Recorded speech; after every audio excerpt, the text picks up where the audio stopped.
I can hardly breathe from the very thought of it next to me. Got me wanting you, got me needing you. I'm addicted to the way you Chapter 3, The Come Up, the synopsis of the album is essentially a woman trying to leave the sex industry that she was coerced into in the first place and get into the music industry only to realize that both are equally misogynistic and problematic.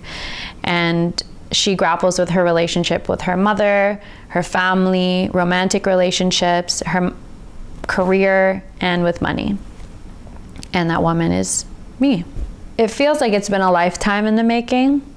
You know, I wrote and recorded demos for over 100 songs in the past 5 years with one of my best friends who is the co-writer and co-producer of the album that's coming out, Yotam Baum. I wanted to release this album first, even though it's called Chapter 3, because this is essentially where I am in my life. I kind of have one foot in one world and one foot in another world. Haven't quite left the sex industry, haven't quite made it in the music industry, and I'm just trying to navigate my life and leave a legacy that I'm proud of.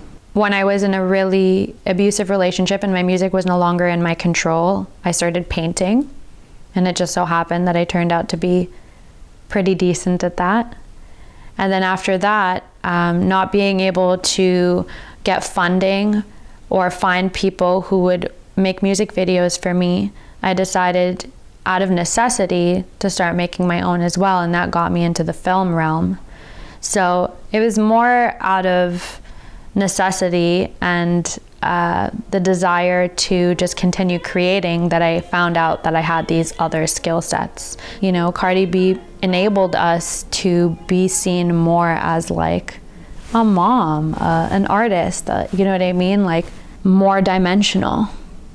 And that's my intention also behind this album, is to add more to these dimensions of strippers, of sex workers. I think the Juno nomination has been a really amazing shift for me as an artist, because prior to this, nobody was really looking at me. And it's not because I wasn't talented, but just because I hadn't had anything out. And I didn't have the clout, and I didn't have a lot of connections. And so this has really opened up a platform for me to allow people to just see what I'm doing a little bit more. And so I'm really, really grateful that people can now take me a little bit more seriously.